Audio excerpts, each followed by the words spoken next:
A very good morning to all of you. Class 7th, subject Social Studies, Civics, and the chapter first is Equality in Indian Democracy. हम chapter first कर रहे हैं civics का, equality in Indian democracy, यानी कि भारत के लोकतंत्र में समानता। समानता का मतलब होता है इक्वलिटी, यानी कि सबके साथ में क्या होना चाहिए, इक्वल बिहेवियर होना चाहिए, इक्वल उनको ट्रीट किया जाना चाहिए। नाउ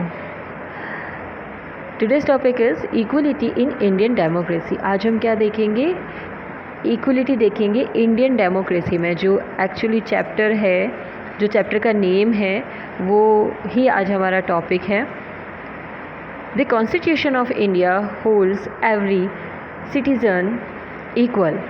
अब इंडिया के कॉन्स्टिट्यूशन में ये चीज़ क्लियर दे रखी है, क्या दिया हुआ है क्लियरली, कि जो इंडिया का कॉन्स्टिट्यूशन है उसके सामने सभी लोग क्या होंगे, इक्वल होंगे। और जो इंडिया का कॉन्स्टिट्यूशन बना है वो सारे सिटीजन्स के लिए इक्वल बना है। यहाँ पे किसी भी तरह का लोगों में जो डिफ्रेंशिएट्स नहीं किया जाएगा, उनको क्लासिफिकेशन जो होगा उनमें नहीं होगा।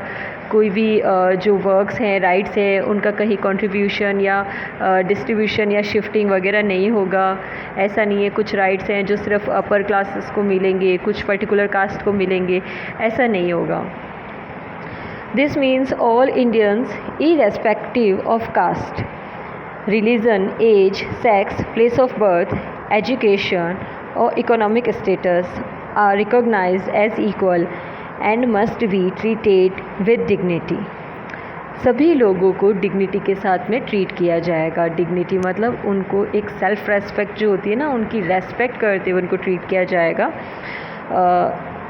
डजंट मैटर, न तो उसको उसकी कास्ट पे होगा, न उसके रिलीजन के बेस पे, न उसकी एज जो भी है, न उसका जेंडर मेल है या फीमेल है इसके लिए, या फिर प्लेस ऑफ द बर्थ, ठीक है, उसका बर्थ कहीं भी हुआ हो, किसी स्मॉल विलेज में हुआ है, टाउन में हुआ है, स्टेट में हुआ है, या बड़े जो सिटीज़ होती है, मेट्रो सिटीज़, वहाँ पे हुआ है, ये भी मैटर नहीं करता है। उसकी एजुकेशन मैटर नहीं करती है, वो बहुत ज़्यादा हाईली एजुकेटेड है या फिर इलिटरेट है, तो भी सारे राइट्स जो होंगे सबके लिए इक्वल है। या फिर इकोनॉमिकल, अगर कोई पुअर है या बहुत रिच है, मिडिल क्लास है, लोअर क्लास है, अपर मिडिल क्लास है, इनमें से कोई भी बात उसके लिए मैटर नहीं करेगी, ठीक है। Now the leaders who wrote our constitution were well aware of the inequalities that existed in our society at the time of independence. अब कॉन्स्टिट्यूशन में क्या होगा, जो सारे लीडर्स हैं ना, वो किसके अकॉर्डिंग वर्क करेंगे। लीडर्स अपॉइंट हो जाते हैं, इलेक्ट हो जाते हैं, बट जब वो वर्क करेंगे तो वो सारा वर्क कॉन्स्टिट्यूशन के अकॉर्डिंग ही करेंगे। वहाँ अपनी विश के अकॉर्डिंग काम नहीं होगा, ठीक है। एक बार जो कॉन्स्टिट्यूशन बन गया है, कॉन्स्टिट्यूशन क्या है, set of rules and regulations और लॉज। जितने भी लॉज हैं इन सब का एक सेटअप बना हुआ है, उसको बोलते हैं क्या, कॉन्स्टिट्यूशन। तो वो कॉन्स्टिट्यूशन जो है उसके अकॉर्डिंग ही गवर्नमेंट सारा वर्क करेगी।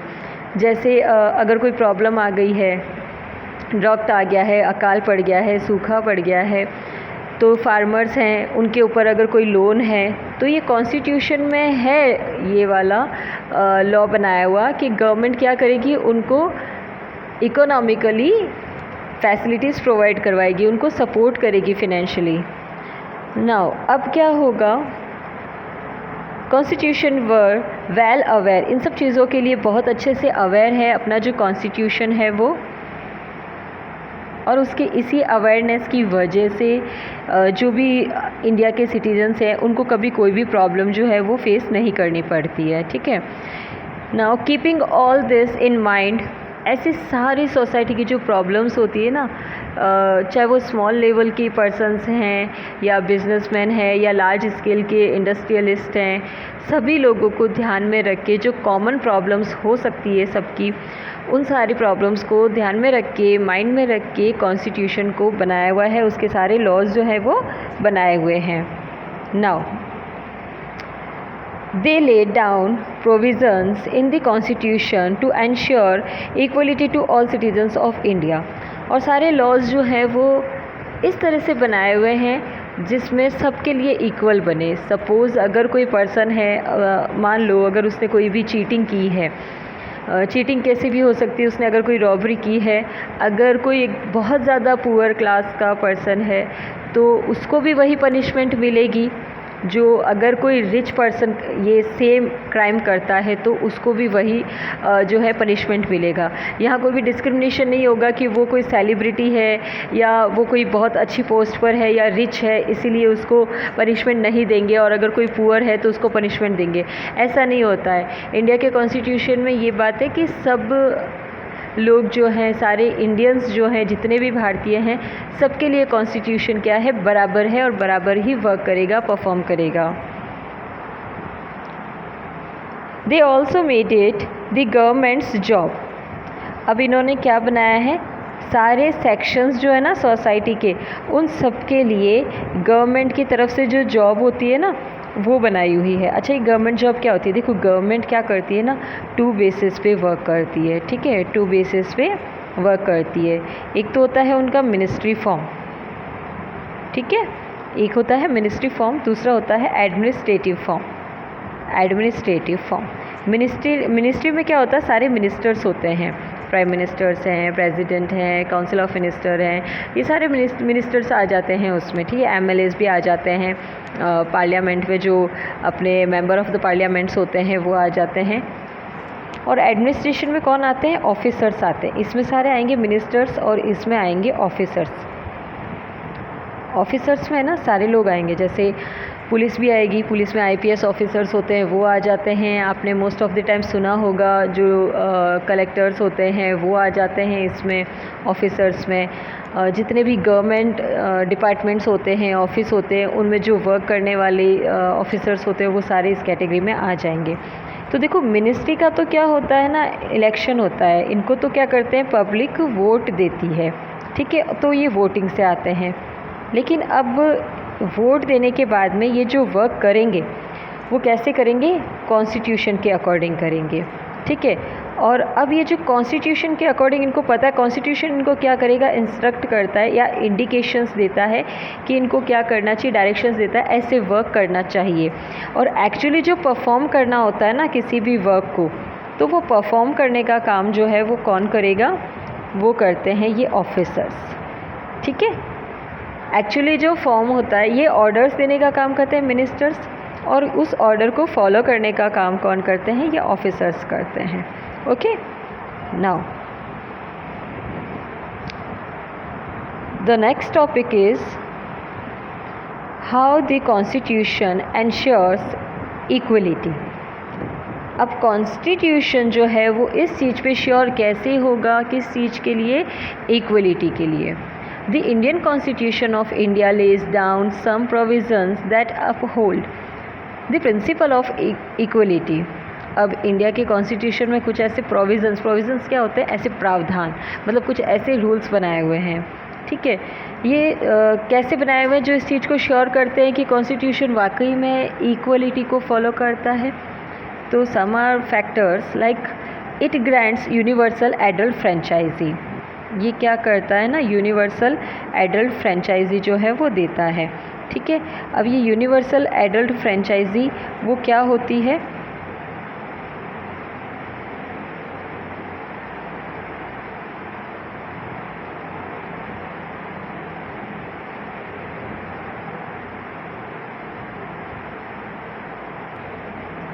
यूनिवर्सल फ्रेंचाइजी जो है ना, एडल्ट फ्रेंचाइजी, इसका मीनिंग होता है कि एक पर्टिकुलर एज लिमिट डिसाइड कर दी जाए और उस एज लिमिट को ही क्या होगा, वोट देने का राइट होगा। और ये राइट जो है सारे सिटीजन्स को होगा। To all adult Indian citizens the right to vote is based on the idea of equality as it grants every adult 1 vote irrespective of. अब बोला गया है कि जो भी लोग हैं उन सबको क्या होना चाहिए, राइट टू वोट होना चाहिए। ठीक है, और वो इक्वल होना चाहिए। पहले क्या होता था ना, इनिशियल टाइम में और काफ़ी कंट्रीज़ में ऐसा होता था कि ये वोटिंग का जो राइट है वो सिर्फ रिच पर्सन्स को होता था, जिनका कंट्रीब्यूशन ज़्यादा होता था, जिनका फिनेंशियल सपोर्ट ज़्यादा होता था, गवर्नमेंट को टैक्सेस ज़्यादा पे करते थे जो लोग, उन्हीं को राइट होता था इलेक्शन में पार्टिसिपेट करने का। लेकिन अब ये क्या कर दिया था, इसको इक्वली प्रमोट करना स्टार्ट कर दिया था। तो ये हो गया था इट ग्रांट्स एवरी एडल्ट, यानी कि जितने भी इंडिया में एडल्ट लोग हैं, इंडिया में एडल्ट की जो एक एज होती है वो डिसाइड कर दी गई है, और वो एज है 18 ईयर्स ओल्ड। तो 18 ईयर्स ओल्ड के जो भी पर्सन्स होंगे they have right to vote. तो ये जो वोट होगा, वोट देने का राइट भी और वोट लेने का राइट भी, दोनों में ये चीज़ कॉमन है कि वोट देने वाले के साथ भी डिस्क्रिमिनेशन नहीं होगा और लेने वाला भी किसी भी तरह का क्या नहीं करेगा, डिस्क्रिमिनेशन नहीं करेगा। वो किस किस बेसिस पे नहीं कर सकता है, इरेस्पेक्टिव ऑफ कास्ट, ना तो उसका कास्ट के साथ में कास्ट के बेस पे होगा, ना रिलीजन, इकोनॉमिकल स्टेटस नहीं देखा जाएगा, रिच है पुअर है, सिर्फ जो रिच है वही वोट दे सकता है, या जो रिच है वही वोट ले सकता है, या वही इलेक्शन में फ़ाइट कर सकता है, ऐसा कुछ भी नहीं है। जो एजुकेटेड है वो भी नहीं है, एजुकेशन के बेस पे भी नहीं कि ज़्यादा हाईली एजुकेटेड है। एज नहीं होगा, जेंडर मैटर नहीं करेगा उसके लिए, सेक्स मैटर नहीं करेगा, मतलब ना तो मेल या फीमेल मैटर नहीं करता है, etcetera. The constitution has made equality fundamental right. अब क्या कर दिया था, इक्वल राइट बता दिया गया था, इक्वल राइट जो था वो इसमें शो कर दिया है, फंडामेंटल राइट्स दिए हैं गवर्नमेंट कॉन्स्टिट्यूशन ने सिटीजन्स को, इंडियंस को कुछ फंडामेंटल राइट्स प्रोवाइड करवाए हैं। वो फंडामेंटल राइट्स जो हैं they are 6 fundamental rights according to Indian constitution, जिनमें से एक राइट इक्वलिटी का भी है। राइट टू इक्वलिटी सबसे फर्स्ट राइट यही है हमारा। राइट क्या होता है ना, अधिकार, कुछ अधिकार मिले हैं, कुछ हक है हमें। It also considers all citizens equal before law. अब ये जो क्या है कि जो भी लॉज हैं, हमारा कानून है, इंडिया के लॉज के सामने, इंडियन लॉज के सामने या भारत के कानून के सामने सारे सिटीजन्स जो हैं वो क्या हैं, समान हैं। This means all laws apply equally to all Indian citizens.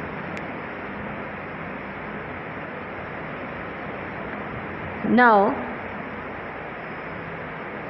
all Indian citizens, irrespective of what religion they belong to, what caste they are from, whether they are rich or poor, or how much education they have had, the Constitution states that no one, not even the President, is above the law.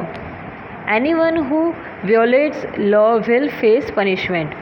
देखो, वैसे तो law के सामने सब बराबर हैं, but अगर फिर भी कोई भी हो, चाहे वो रिच है पुअर है, उसकी एजुकेशन कुछ भी रही हो नहीं भी हो, अगर कोई भी इन लॉज को ब्रेक करने की कोशिश करता है तो उसको पनिशमेंट मिलेगा, और वो पनिशमेंट सबका फिक्स है और वो क्लियर है। पनिशमेंट में भी किसी भी तरह का भेदभाव नहीं होगा, डिस्क्रिमिनेशन नहीं होगा। Now the Constitution also guarantees of people equal opportunity to pursue what they want when it comes to any aspect of life, such as education, employment and etc. अब इंडियन कॉन्स्टिट्यूशन क्या लेता है, इन चीज़ों की guarantee लेता है, equality की और इक्वल अपॉर्चुनिटीज़ जो है वो प्रोवाइड करवाने की। देखो, सारे अपॉर्चुनिटीज़ जो होती है वो सबको इक्वली प्रोवाइड करवाई जानी चाहिए। यहाँ एक एक्सेप्शनल मैटर आ जाता है, आप सुनते होंगे कई बार, कुछ ऐसे माइनॉरिटी यानी कि बहुत जिनके लोग कम होते हैं, उनको कुछ रिजर्वेशन का सिस्टम है, आपने देखा होगा, कास्ट कैटेगरी का सिस्टम भी बनाया हुआ है। वो सिर्फ इसलिए है ताकि उन लोगों को क्या करें जो बैकवर्ड रह चुके हैं, जो बहुत ज़्यादा पीछे रह चुके हैं, उनको आगे लाने के लिए, उनको प्रमोट करने के लिए, इंस्पायर करने के लिए इस तरह के रिजर्वेशन जो होते हैं वो प्रोवाइड करवाए जाते हैं एक्सेप्शनल मैटर्स में। उसके अलावा सारे मैटर्स में क्या होता है, गवर्नमेंट खुद इक्वल अपॉर्चुनिटी प्रोवाइड करवाती है सारे लोगों को, चाहे उनका कास्ट कोई भी हो, रिलीजन कोई भी हो, या फिर उनका इकोनॉमिकल स्टेटस कैसा भी हो।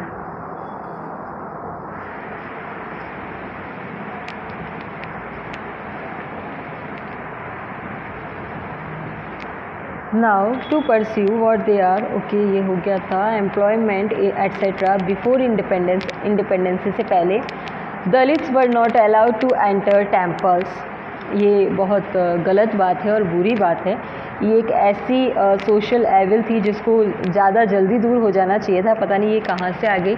बिकॉज ऑफ अर्लियर टाइम में हमने ये देखा हुआ है कि जो दलित वर्ड यूज़ किया जाता है, ठीक है, माइनॉरिटी अल्पसंख्यक लोगों के लिए जो होता है ये वर्ड यूज़ किया जाता है। शेड्यूल कास्ट, शेड्यूल ट्राइब्स जो होती है उन लोगों के लिए किया जाता है, क्योंकि उनको हमेशा से क्या रखा गया था, समाज से दूर रखा जाता था, ठीक है, सोशल से उनको अवॉइड किया जाता था।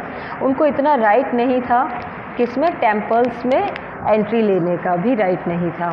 तो ये चीज़ें क्या थी, बहुत गलत थी। अगर आप अर्लियर स्टेज में देखो, आई डोंट नो ये सोशल लेवल कहाँ से आया। सोशल लेवल मतलब एक समाज की बुराई है जो बहुत जल्दी दूर हो जानी चाहिए थी, बहुत पहले ही हो जानी चाहिए थी। ये आई कहाँ से ये भी नहीं पता और क्यों आ गई, क्योंकि if you heard sometimes in Ramayana, Hindu religion का एक एपिक है रामायण, उसमें बताया हुआ है, 2 एग्जाम्पल हमें उसमें मिलते हैं देखने को। द वन थिंग इज़, सबसे पहले ये मिलती है कि जब राम जी वनवास को जाते हैं, there is like a story, you can take it. Ram ji वनवास को जाते हैं, लॉर्ड श्री रामा जो कि भगवान बोले जाते हैं हिंदू रिलीजन के। तो जब लॉर्ड रामा ने क्या किया था, जब वो वनवास चले गए थे, जंगल में चले गए थे, तो वहाँ जाने के लिए उनको जब नदी को पार करना था, तो उस नदी को पार करने के लिए क्या था ना, उन्होंने जो नाव चलाता है ना, उसको नाविक बोलते हैं। तो उस नाविक को क्या किया था उसने, उसका नाम था केवट, और ही इज़ ऑल्सो दलित, वो भी क्या था, दलित ही था। लेकिन उसने लॉर्ड श्री रामा के खुद यहाँ मंदिर में एंट्री नहीं दे रहे, उसने खुद ने भगवान जी को बोला था कि आप क्या करो, मैं आपके पैर धोना चाहता हूँ, ठीक है, ताकि मेरी, अगर आप, मैंने सुना है कि आपके पैरों ने टच किया था एक स्टोन को, तो वो एक लेडी बन गई थी। That was another story. And मैं नहीं चाहता कि मेरी जो नाव है, मेरी जो बोट है, वो भी एक लड़की बन जाए। तो उन्होंने सिर्फ एक एक्सक्यूज़ लिया था, वो जानते थे कि ही इज़ लॉर्ड, और he just wanted to touch his feet, lord Rama's feet. वो सिर्फ है ना भगवान राम जी के जो थे वो पैरों को छूना चाहते थे, उनके चरणों को। तो हुआ क्या था, उन्होंने टच किया ही था ना, यहाँ तो मंदिर में एंट्री नहीं दे रहे थे, लेकिन उन्होंने तो लाइव टच किया था। तो ये चीज़ें जो है, सेकंड ये एग्जांपल आ जाता है इसी रामायण में ही, जब वो एक बार जंगल में जाते हैं किसी रीज़न से, वो माता शबरी होती है, अगर आपने सुना होगा, वो भी क्या होता है, एक आदिवासी जो रहते हैं ना, जंगलों में रहते हैं, ठीक है, तो वो शेड्यूल ट्राइब से बिलोंग करती थी। तो उन्होंने अपने जूठे बेर जो थे वो खिलाए थे उनको। तो ऐसे जो बेरीज़ उनको जूठी उन्होंने खिला दी थी, तो भी उन्होंने खाई थी ना, लॉर्ड रामा ने खाई थी। हम तो इक्वल भी नहीं खाते हैं किसी का जूठा, ठीक है। अगर सपोज़ कोई अगर अच्छी कास्ट वाला अपने आप को शो कर रहा है, वो उस रियल ब्रदर का जूठा कभी नहीं खाएगा। तो यहाँ तो लॉर्ड रामा ने जो अलग कास्ट से बिलोंग भी करते थे और लॉर्ड थे, भगवान थे खुद, उन्होंने भी शबरी के क्या किए थे, जूठे बेर खा लिए थे। तो जब हमें ये लेसन ऐसे स्टोरीज़ से देखने को मिलता है, जब गॉड खुद ऐसा कर रहे हैं, आपने देखा होगा जीसस ने भी कभी डिस्क्रिमिनेशन नहीं किया था, उनके पास भी जो जाता था हमेशा वो क्या करते थे, उसको सपोर्ट करते थे, ठीक है, हमेशा उसकी हेल्प करते थे, सबकी हेल्प करते थे। भले ही उनके साथ में लोगों ने कितना भी बुरा किया है, उनको बहुत हर्ट किया, हार्म किया, टॉर्चर किया, फिर भी उन्होंने सबको इक्वली सपोर्ट किया था। तो ये जो रीज़न्स होते हैं कि डिस्क्रिमिनेशन होना चाहिए, उस टाइम में जब ये रीज़न्स थे, तो ये गलत है। Because of we have many kinds of examples to remove this kind of social evils. हमारे पास में बहुत सारे रीजंस हैं, हम रॉन्ग प्रूव कर सकते हैं इसको। कहीं नहीं लिखा है, किसी एपिक में नहीं लिखा है, वो किसी भी कास्ट का हो या रिलीजन को हो, कि कहीं पे भी कास्ट या रिलीजन का डिस्क्रिमिनेशन होना चाहिए। ये लोगों ने क्या किया, खुद के प्रॉफिट के लिए किया है, दैट्स इट। सिर्फ खुद के प्रॉफिट के लिए लोगों में डिस्क्रिमिनेशन क्रिएट करने के लिए, ताकि वो क्या कर सके, उन पे रूल कर सके, उनको अवॉइड कर सके। कभी कभी फिनेंशियली मैटर या इश्यूज़ हो जाते थे, कोई पुअर होता था तो उसको भी अवॉइड कर दिया जाता था, तो उसको कभी मौका ही नहीं दिया कि वो आगे बढ़े, ऐसा चांस उसको प्रोवाइड ही नहीं करवाया। इसीलिए धीरे धीरे सोशल में क्या हुआ था, एवल्स आने लग गए थे। आपने देखा भी होगा, कभी राजा राम मोहन राय के बारे में पढ़ा होगा। He was the first social reformer in India. 18th century से उन्होंने स्ट्रगल करना शुरू कर दिया था ऐसे सोशल एवल्स को रिमूव करने के लिए और सोशल को रिफॉर्म करने के लिए, यानी कि पूरा सब कुछ चेंज करने के लिए, पूरा एक नया समाज बनाने के लिए। तो ऐसे ही एफ़र्ट्स होने चाहिए और ऐसे एफ़र्ट्स को देखते हुए ही डॉक्टर BR अम्बेडकर ने जो इंडिया का कॉन्स्टिट्यूशन बनाने में जिनका मेन रोल रहा है, अकेले उन्होंने नहीं बनाया है, पूरी टीम थी, कॉन्स्टिट्यूएंट असेंबली थी और उन्होंने बहुत ज़्यादा इम्पोर्टेंट रोल प्ले किया है। तो उन्होंने ऐसा रिजर्वेशन सिस्टम इसलिए डाला है ताकि ऐसे लोग क्या कर सके, प्रमोट हो सके, आगे ला सके खुद को। तो ये जो चीज़ें होती है ना दलित की, और जो एंट्री नहीं देना उनको टेम्पल्स में, उनको किसी भी नेचुरल डिज़ास्टर का रीज़न जो होता था वो पॉइंट आउट कर दिया जाता था, प्रूव कर दिया जाता था। तो ये सब चीज़ें जो है वो गलत है। तो इंडियन कॉन्स्टिट्यूशन जो है उसका एम यही है कि ऐसे जो एक्सक्लूशंस, ऐसे जो प्रॉब्लम्स हैं, ऐसे जो ऑब्स्टिकल्स आ रहे हैं जो आगे नहीं बढ़ने देते, देखो ये क्या करते हैं ना, ऐसे जो एविल्स होते हैं, ऐसी जो बुराइयां होती है, ये हमारे थॉट्स को क्या कर देती है, लिमिटेड कर देती है, आपकी सोच को आगे बढ़ने ही नहीं देती है, एक्सप्लोर ही नहीं करने देती खुद को। तो कितना गलत है ये सारा। तो ज़रूरी है आप अपनी थिंकिंग स्किल जो है उसको इम्प्रूव करने के लिए आप अपना स्टैंडर्ड बढ़ाओ थिंकिंग का। आप कभी भी कास्ट और रिलीजन के बेस पे किसी को भी डिफ़ाइन मत करो। आप कभी नहीं सुनोगे अमेरिका में कि वो कभी कोई बंदा कुछ बोल रहा है कि मैं इस कास्ट से हूँ, कभी कोई ये बोल रहा है। दैट्स वाई, अरे अमेरिका क्या, ब्रिटेन में भी नहीं सुनोगे आप, चाइना में भी नहीं सुनोगे, कभी नहीं होता है। वो उनमें डिग्निटी इतनी है कि yes we are Chinese, that's it, उनके लिए इतना इनफ है। वी आर अमेरिकन्स, हम अमेरिकन्स हैं, इनफ है उनके लिए। उनमें से कोई भी ऐसे चिल्ला के कभी नहीं बोलता है कि नहीं मेरा कास्ट ये है, मेरा रिलीजन ये है and that is good and your religion is not good, ऐसा कुछ भी नहीं बोलते हैं वो। ये एक थॉट जो होती है ना वो बहुत ज़रूरी है। तो हमें भी ये चीज़ होनी चाहिए, एक नेशनलिज्म की फीलिंग होनी चाहिए। Yes we are Indian, that's enough. We don't need to describe our caste or religion or define it कि भाई तुम्हारी कास्ट क्या है, रिलीजन क्या है, ये सब नहीं होना चाहिए। इससे क्या होता है, आप डेवलपमेंट की तरफ ग्रो करने लग जाते हो। तो ये मूव ऑन होना बहुत ज़रूरी है। जेंडर के बेस पे भी नहीं होना चाहिए, लड़का है, लड़की है, मेल है, फीमेल है, ये क्या होता है, मेल फीमेल में डिस्क्रिमिनेशन है। तो इक्वली स्ट्रेंथ भी दोनों की इक्वली होती है, ठीक है। तो ये सारे राइट्स सबको इक्वल प्रोवाइड करवाए जाने चाहिए। दैट्स वाई गवर्नमेंट ने ऐसे बहुत सारे स्कीम्स और ऐसे प्लान्स जो हैं वो अप्लाई किए हैं अभी, जिसमें जो ऐसी प्रॉब्लम्स रही है, कई बार विलेजेस में हो जाता है, गर्ल्स को एजुकेशन नहीं दी जाती है, तो गवर्नमेंट उनको एजुकेशन प्रोवाइड करवाती है। गवर्नमेंट ने ऐसी फैसिलिटीज़ प्रोवाइड करवा दी है कि उनको कोई भी प्रॉब्लम फेस नहीं करनी पड़े।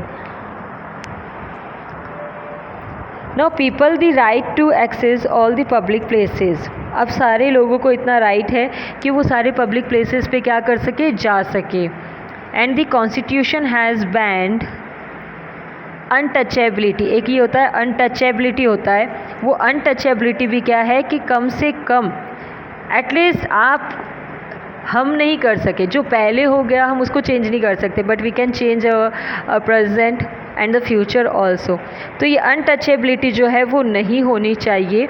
मतलब जो ये दलित्स वगैरह होते हैं, इन लोगों के साथ अक्सर क्या होता है, अनटचेबिलिटी होता है। इनको राइट नहीं दिया जाता है कि ये अपर मिडिल क्लास के या जो अपने आप को बहुत सो कॉल्ड अच्छी कास्ट बोलते हैं, अपर क्लास की कास्ट बोलते हैं, उन लोगों के साथ में बैठने का भी उनको हक नहीं होता था।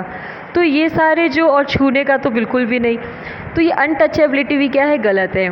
And I would like to tell you one thing more.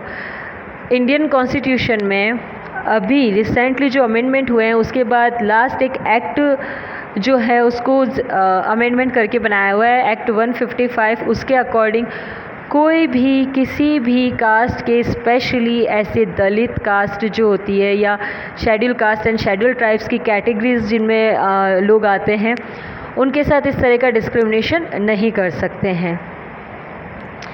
Now any caste based exclusion and discrimination of people is punishable by law. और अगर किसी ने ऐसा करने की कोशिश भी की तो उनको क्या होगा, इंडियन कॉन्स्टिट्यूशन के अकॉर्डिंग पनिशमेंट किया जाएगा, मतलब पनिशमेंट दिया जाएगा, उनको पनिश किया जाएगा. Okay, so this was the topic of today's, how the constitution ensures the equality. Now in the next class we will continue this chapter with a new topic is how the government ensures equality. the same चीज़ है, government कैसे sure कर सकती है equality को. तो हम ये topic देखेंगे नेक्स्ट जो क्लास होगी उसमें. Till then take care of yourself. Thank you for the watching.